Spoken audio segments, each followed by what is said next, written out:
Warning, 30 Screams or Less may contain spoilers about movies that have recently been released. If you haven't seen the movie, go watch it, come back, and enjoy the show. Or, if you don't want to waste your time watching the movie and rather have two random horror dudes watch it for you, we got you covered as well.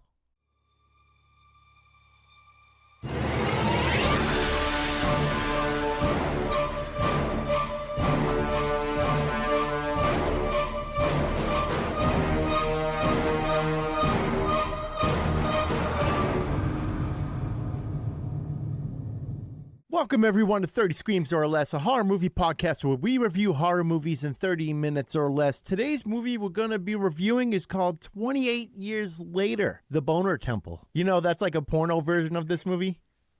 I don't know. Is it? I don't know. That's gonna get tooken now. Tooken? Someone's gonna use it. Yeah. Of course. Oh, tooken. We haven't used that in a while. Yeah. But no, really, the movie's called 28 Years Later, The Bone Temple. Directed by Nia DaCosta, written by Alex Garland, starring Jack O'Connell as Sir Jimmy Crystal, Alfie Williams as Spike, Chai Lewis Perry as Samson, and Rafe Fiennes as Dr. Kelson. The plot of the movie is, while Spike rises through the ranks of Jimmy Crystal's violent mainland faction, Dr. Kelson makes a terrifying discovery. Some infected aren't fully lost. If the virus can coexist with its host, humanity's future won't be extinction, it'll be transformative. But first, Corey, true horror story. Looked in the mirror this morning, my beard an absolute nightmare. Dry, wild, looked like it clawed its way out of a crypt. That's terrifying, man. Did you hit it with that beard Octane? Oh yeah, beard wash, conditioner, beard oil brought it back from the dead. Fellas, don't let your beard turn into a creature feature. Keep it alive and kicking with Beard Octane. And right now, hit beardoctane.com, use code 30screams10, get 10% off. Save some cash and save your beard from becoming a horror show. Bad beard day? We've had plenty. Beard Octane's the fix. We swear by it. 30 Screams or Less starts now. Corey, what did you think of 28 Years Later, The Bone Temple? So, after suffering through 28 years later, I had zero interest in the Bone Temple and even less desire to record an episode about it, but you insisted. But we're nothing if not committed to bad decisions. And as you say, Steve, committing to the bit. Mm-hmm. Thankfully, it's actually a massive upgrade over the first mess. And that ending might be the first time this trilogy has felt remotely justified. I think you're going to feel differently here. I am feeling a little differently on this movie. The ending, yes. The ending was great. It was by far better than the ending we got for the first 28 years later. Obviously, we're going to talk all about that. But, Corey, I, for some reason, cannot take this movie seriously. With the Jimmies, I think the Jimmies is the stupidest fucking thing ever. I'm sorry. It's silly. No, I agree. It is very silly, and it reminds me of the Warriors. Yeah, I could see that. It just doesn't have that same 28 days or weeks feel to it. It just feels hokey. Like the whole... That's just it. Yeah. This whole trilogy, and like I heard the third movie in this trilogy is fairly up in the air right now. Oh. Yeah, it was originally intended to be a trilogy. This should have just been a series, honestly. It didn't need to have the 28 subtitle or whatever. Right. It could have been its own movie because it has nothing to do with the original. The only thing that they did with this movie to kind of link them together was that cameo at the end, which we'll get to. Mm-hmm. That's you know what I'm talking about? Yes. That's kind of like... Remember how they linked Split with Unbreakable? Do you remember that? The bar scene at the end of that movie. Yeah. Yeah. So it was completely disconnected. And like the only way it was actually connected was that final scene there. So it's kind of like Bruce Willis, right? Yeah, with Bruce Willis showing up. It's kind of like that. What they did with the end scene for this is how they kind of tied the others together. Like that is, without this very end scene, none of this would have felt cohesive at all. How's that? How is that? Well, because how's that? How is that possible? How's that? How's that? Okay, I'm just gonna say it because no, I'm just saying they say that all the time in this movie. Oh, you fuck! I'm gonna say it all the time. How's that? Oh, is that what they're saying? I thought they were saying huzzah. So I watched it with subtitles because fucking accents, man, they were very thick. Yeah. Which is fine. It's not a problem. I just had to watch it with subtitles. So yeah, how's that? It must be like an English thing. Maybe. I don't know. Like, they said some weird shit in the Jimmies. They all wore wigs and stuff. They all wore tracksuits. I just thought it was so silly. Jonathan Davis tracksuits. Yeah, Jonathan Davis Adidas tracksuits, and that's what they're wearing. And I couldn't take it seriously. The movie starts off okay. It starts off like right directly after the initial 28 years later. So it seems like it's just a complete continuation, almost like if they probably could have put the movies back to back to back, or you watch them like that, then it's just like a seamless thing. So I was told to do that, like watch 28 years later and then watch this right on the ass end of it, because they are seamless. Yeah. I didn't do that because I'm not watching the first one again. No, fuck that. Never. No. I'm never watching it again. No. But I actually rewatched this opening scene, I think 2 or 3 times, because like you said, it starts awesome. I mean, they're in an abandoned pool, basically having a fucking fight club. Yeah, exactly. And Spike gets an artery on one of them, and blood everywhere. The whole budget for this movie went into that opening scene with the blood. Yeah, because the rest of this movie, like, your notes are like yay big somehow. Like, I feel like they could almost fit in a Twitter post. But sometimes that's like, it could either mean I really liked the movie because I was glued to it. Yep. And sometimes I have nothing to write about because I fucking hated it. In this case, I actually like this movie a lot. Yeah. I was glued to it. I wasn't focused on taking notes. Sometimes I just like to watch a movie, and I know you're going to write a book anyway, so we'll have plenty of shit to talk about. Yeah. I just write down everything. It doesn't even matter. Like, even if it's like, I don't know what to write about, but this is happening. And just like to have it in there in case, anything happens, or we need to fucking bring something up, or just jog our memory, whatever. I always do that. But I'm watching this movie and I'm taking some bullshit notes. Let me tell you, I'm like, the whole time I'm thinking, like, I'm seeing the relationship develop between Samson, who is the giant bat swinging between the legs, infected from the 28 years later. I that's so funny you say that, because I wrote a note and I'm like, 10 minutes into this movie and Samson's dick has already made an appearance. It's just like... It's what do they say in Austin Powers? It's like a baby's arm holding an apple. Dude's got a hammer. I got him to wear clothes in this one, though, for like 20 minutes. Like, if he needed to build a house, he could just swing that thing and hammer some nails into the wood. Mm-hmm. So, yeah. Hammer dick. Fucking hanging 10 down there. Tubular. But you see this weird relationship between Dr. Ian Kelson and Samson, and it's like the weirdest thing. The whole time I'm thinking, have you ever seen Robin Beg on MTV? Yeah, I've seen episodes here and there. Yep. The scene where, like, you're watching Dr. Kelson and he's like kind of like dancing with Samson. That's all I'm picturing in my head. It's like, people, let me tell you about my best friend. Meanwhile, they're high because Kelson created this, like, some kind of serum with, what do you say, morphine? Yep, there's morphine in it. So these like both darts on this blowgun he made. Mm-hmm. He shoots Samson with it, and then he like eats some of it himself. So they're fucking stoned together, having this conversation while sitting in the grass. Yeah, just getting ripped up. Just a couple of friends doing some morphine, looking at the moon. Yeah, that was kind of funny. Yeah.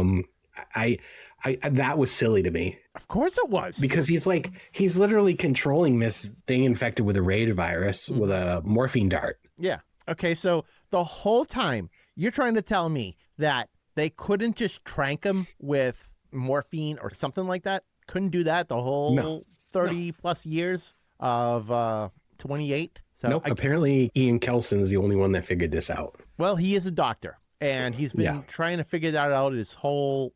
Well, not his whole life, but, ever since shit hit the fan and he infected and stuff, he's been trying to figure it out that whole time. So he did. I mean, he ends up figuring it out, and it's kind of weird. You can tell that Samson is still trying to be friendly with him, but I think the rage virus is still kind of overtaking a little bit. Like, it will cause people to be crazy, but almost like there's hope for these infected people. I don't think there's like hope for all of them. I think Samson is probably just a different breed. Like, he maybe is so fucking jacked up that the rage virus can't control him. There could be a bit of that because, like, let's just call them zombies, right? Sure. Have you ever seen a movie where a zombie is like friendly? Fido? No. But that's a comedy. I haven't heard that one in a while. I've seen it, but What's the well, okay. Shaun of the Dead, maybe? You know, it's Shaun and his friend there, but at the end and he's got like the chain around his neck. Like that's it. Like anytime they're friendly in movies. But he wasn't friendly. He just captured him. Yeah, he captured him and he's like, oh, I'm trying to and he basically had him on a leash. Yeah. For the most part, zombies aren't meant to be friendly. I don't know, maybe Day of the Dead, where they had that zombie that was kind of like listening to music and talking a little bit, and then he ends up shooting an army guy towards the end. I don't know. That's it, maybe. That's like, I think, the friendliest that I've seen in like an actual serious zombie type movie. So other than that, zombies aren't really meant to be friendly. They're meant to be just dead, bloodthirsty, wanting brains, wanting to infect. That's it. Exactly. And they like kind of flip the script in this series with Samson. Right. I know they say they're not zombies or just infected with rage or rabies or whatever, but I don't know. I always saw them as zombies, especially in Days and Weeks Later. Yeah. Yeah, they're definitely, we can say they're zombies. People will debate it all day and say, no, they're not zombies. They're infected. No, they're fucking infected. They're dead. Yeah. Well, zombies are infected as well. So, like, that's how it happens. Like, one zombie bites another person, and that person turns into a zombie, and so forth and so forth. So, it's the same exact deal, except with the rage virus, it's transferred through saliva and blood. So, if, for instance... That's the same way zombies transmitted. Through blood. You get bit, you turn. Yeah, well, you get bit, you turn. So, like, saliva... Okay, saliva is, like, a thing for zombies as well. But I think maybe the slight difference is that with the infected, if you get blood in your eyes or maybe in your mouth or something, then you're, like, turning into a zombie. Okay. That's it, maybe. It's a fine line of a difference. If that's the only thing, it's like, okay, let's just call them zombies.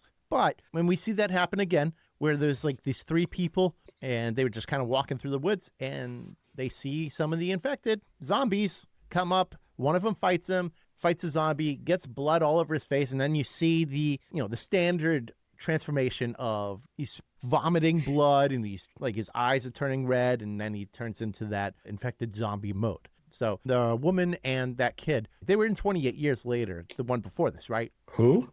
The lady who was in the barn at the top just watching all the fucking carnage happening, the pregnant one? Yeah, I believe so. Okay. So, well, that scene was nuts. We can talk a little bit about that. Oh, God, with the hook? Of the shirt. Oh, dude. Basically, removal of the shirt. I mean, they're just degloving the top of the body. Degloving the top of the body. So gnarly. And I don't understand what Jimmy's whole idea is. Maybe he thinks that he's Satan. Is that what it was? Like towards the end, he's more like I'm Satan or type deal. And then he wanted to use Dr. Ian Kelson as kind of the look of Satan or whatever. Yeah, we're starting to get in all sorts of weird religious references and stuff like that. Like the Jimmys is basically a cult, right? Oh, 100%. The Jimmys are a cult. Jimmy Crystal is the leader. Yep.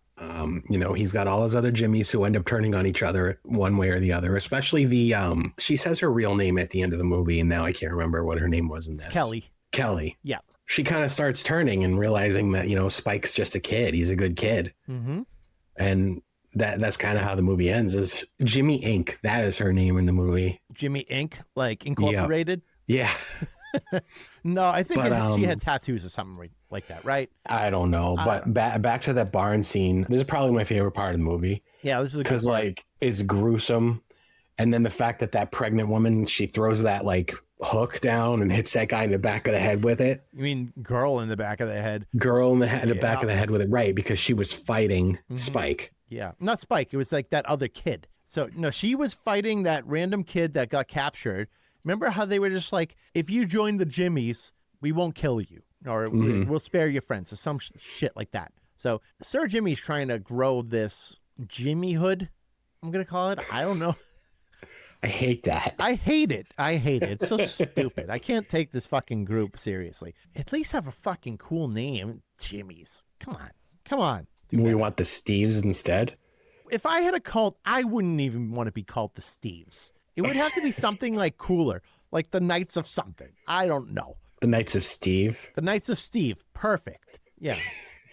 Everyone is called Steve. Stupid. So dumb. Running around getting T-shirts. Yeah. Just the cult of Steve. Oh, I'm not doing that, Corey. I can't start a cult. I'm not doing it. Okay. Corey's just like, why not? Commit to the bit. Yeah, you always say commit to the bit, dude. We talk about cults every fucking episode, so... Fine. Okay. If you want to be in a cult, hit us up on X or Twitter or whatever. Submit your application. No, what I'll do is I'll get a toll-free number, and I'll be like, make sure to call 888-555-5555 and join today. There will be no signing bonus. No signing bonus, and you have to forfeit everything you've ever known, and I take it. That's all of your belongings belong to Steve. Yeah, that's what a cult is. Everyone's just like, nope, I give up my family, my friends, my everything that I have, all my money, whatever, and I give it to this cult leader. And the cult leader's like, yes, let me show you the way. And they're like swimming in their money. Like, not Scrooge McDuck. Who's the, no, it is Scrooge McDuck. Yeah, kind of like that. Swimming in the gold coins. Yeah, there's no way he'd be able to swim in the gold coins anyways. He'd be breaking his neck left and right. Like, I'm just going to dive in, break. Okay, so this scene where they're doing the de-shirting, we'll see. That works. That works. The de-shirting is so violent because there's this, like, one scene where you see, like, just pieces of skin just being dropped to the ground, and that's clearly them just, like, hacking away. I loved it. It's cool. And then they're having like a conversation and you just see these people in the background that are handcuffed to some kind of like metal beams or whatever. Yeah. And they're missing their whole top half essentially. Yep. Just blood and flesh everywhere. Oh, brutal.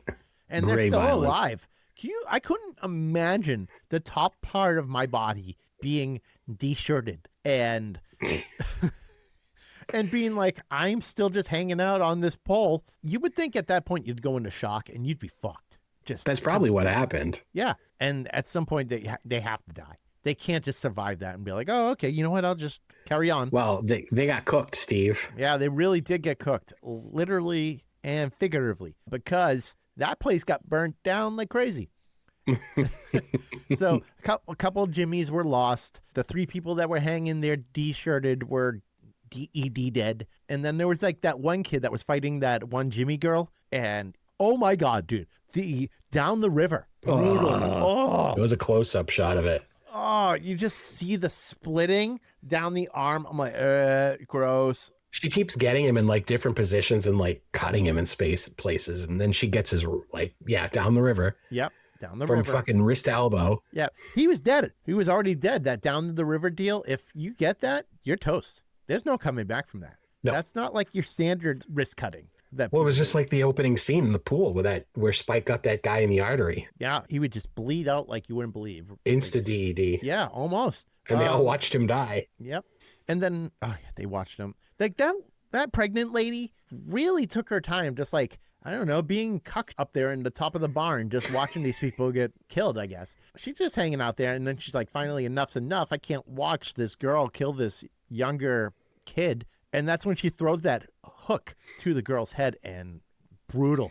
It is like a giant ass hook too. It's like something that you would pick up hay with. Yeah. That's what she died from. Back of the dome. Back of the dome. And then this kid, he takes like a gas tank and starts this fire, and he's lighting Jimmy's on fire, and the place explodes. I know, it's so stupid. Lighting Jimmy's on fire.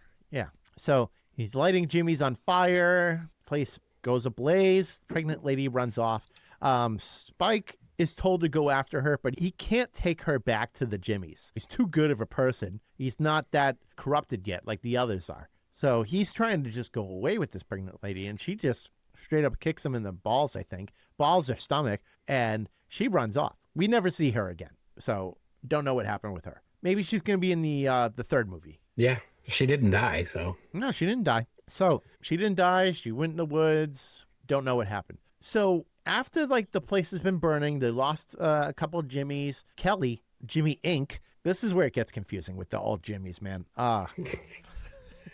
Where it gets confusing? Yeah, I mean, the movie's confusing to begin with. So Kelly says to Sir Jimmy that she saw the devil and that he's over by this bone temple. And so Sir Jimmy's like, okay, well, let's go. Sir Jimmy leads them all there.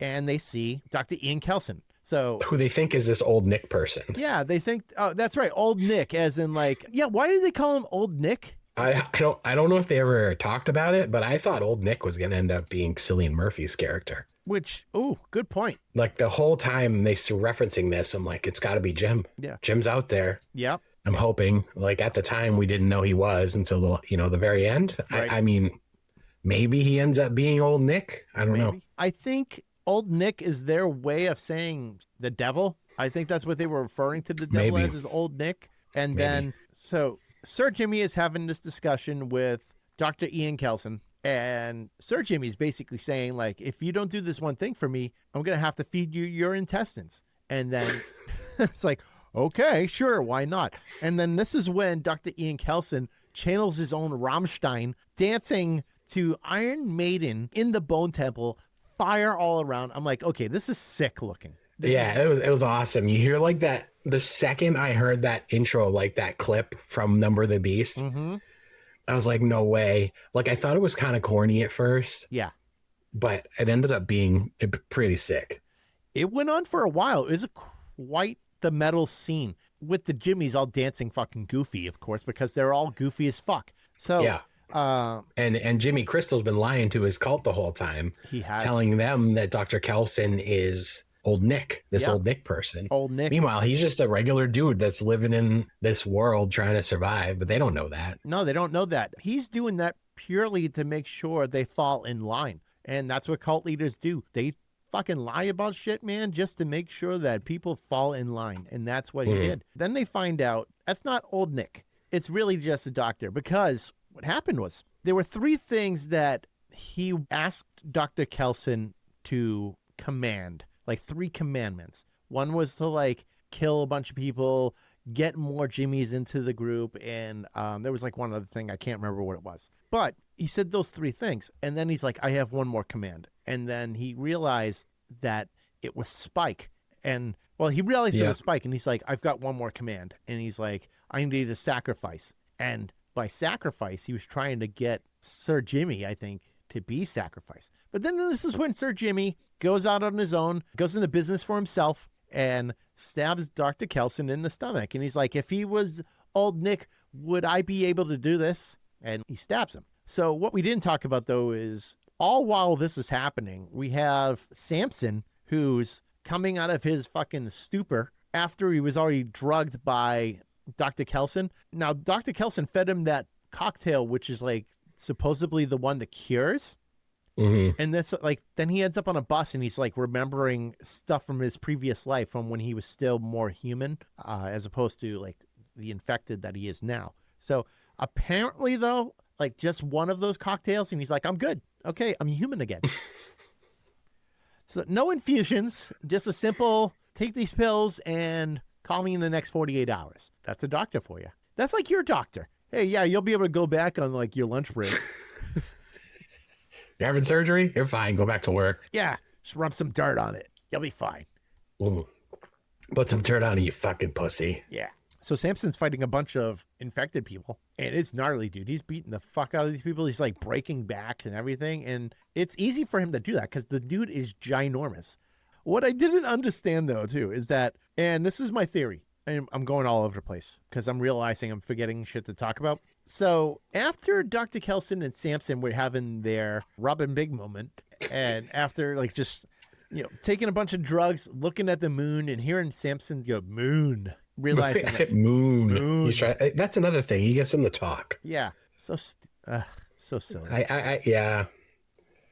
This isn't going to affect my rating, but yeah, there were some corny things in this movie. Yeah, there's a bunch of corny things in this. And so Dr. Kelson leaves him a cloth. So let me get this straight. Samson has this rage virus. And okay, we learn now that after doing so many fucking opioids that he's like, okay, I can fucking calm down and maybe be human. So I'm going to tie this cloth around my waist to make sure I'm not fucking hanging 10 constantly.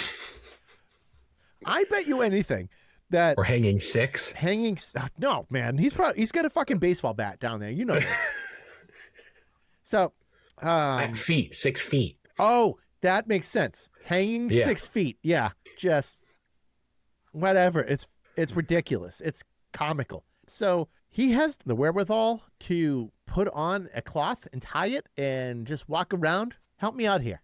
Help me understand that. I got nothing, man. We already talked about the human factors that he's getting and how this really has never happened with a zombie before. Yeah, so this is when we're talking like transformative. So we're thinking maybe the virus is transforming. And viruses do that. They change based on their environment, their host, their everything. That's why we have so many different strands of the flu. They're always just fucking changing. So maybe he's just like, all right, I'm just a really sick person who's got this virus in me. And then taking some medication, and he's perfectly fine.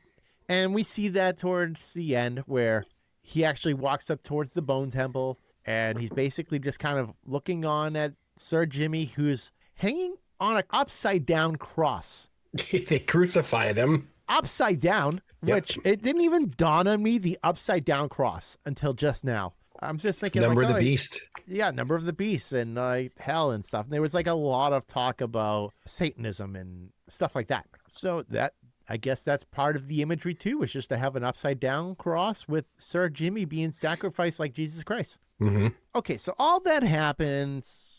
Dr. Ian Kelson dies from the stab wound in the stomach. Kelly and Spike, they take off. Samson's just fucking hanging out after they leave. And then we get this like cheesy jump scare of one of the infecteds all of a sudden jumping on Jimmy, and it just cuts to black. But we cut to this young girl doing homework. And that's when we see Jim walk in. I'm like, oh shit. Okay, so now they finally did it. They showed us that he's alive, because we didn't know he was alive in the first one. The way it ended was like, a helicopter flying by, and they couldn't get out of there. So presumed dead in the first. He's just living in the countryside somewhere with his daughter. Yep, just living with his daughter in the countryside. And this is how they tie all the movies together. Because you have Spike tying 28 years later and 28 years later the Bone Temple. But then without Spike, there would have been a complete split between like the 28 years. So it's at least it's a seamless, or not seamless, a fluid connection between all the movies. It probably wouldn't have worked if you didn't add Jim in there. So no, they needed him. They needed him in there. I'm glad they threw that in. I popped. I thought that was fucking great. Oh yeah, definitely a pop. Yeah, that made me pop. The scene of Dr. Ian Kelson dancing to Iron Maiden, doing some Rammstein fireworks shit. That was like my other scene. And then like the Jimmy de-shirting scene was like my 3 favorite scenes. Other than that, okay. But now, okay. So now we're getting set up for the third one of this trilogy with Jim and his daughter looking on, and they see Kelly and Spike in the background being chased by infected. And she's like, do we help them? Jim goes, yes. And then, your standard 28 days, weeks, years later score starts playing with the credits. And I'm like, okay, maybe we're off to like the final one of this trilogy being the best of the 3, which I fucking hope, because it's possible, man. They've picked up this, like the first one was shit. I know you don't really like this one, but first one was shit. Second one we're going to get into, but I honestly think we should just get into it now. Corey, what did you give 28 years later, The Bone Temple? You ready for this, Steve? I think I saw you're generous. This might be the most opposite our ratings have ever been. Might be. Yeah. All right. This gets a 4 out of 5. This was light years better than the first disaster in this trilogy. But it still feels completely unnecessary in the universe of 28 days later and 28 weeks later. Because outside of the infection, which is basically treated like an afterthought again, none of it really matters. But yeah, 4 out of 5.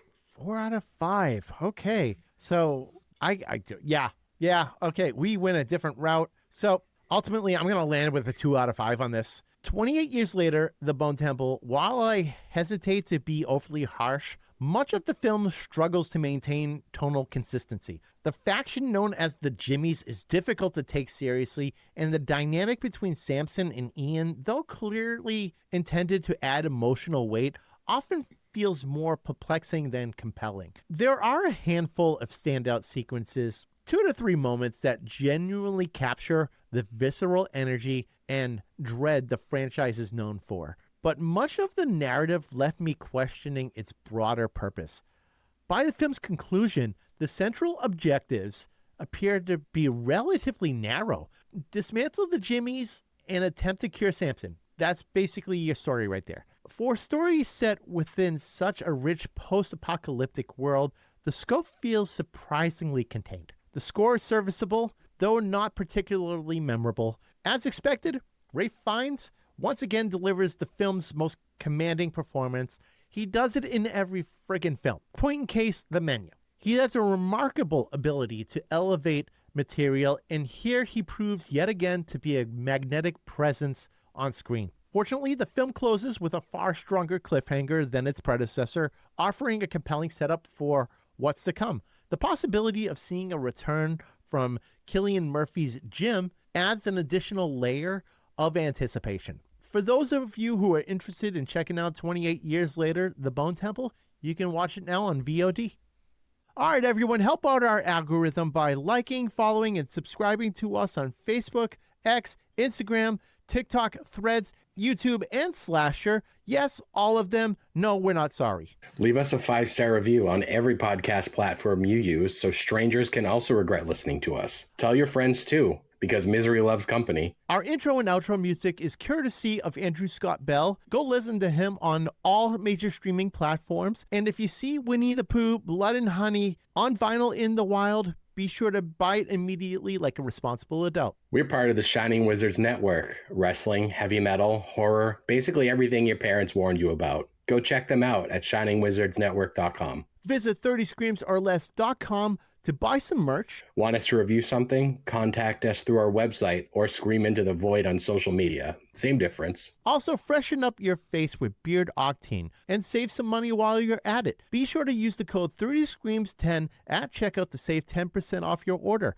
because your beard deserves better than neglect and regret. Smell good, look alive, and scare people for the right reasons. I'm Steve. And I'm Corey. And thanks for listening to 30 Screams or Less, and don't forget to drink your beans.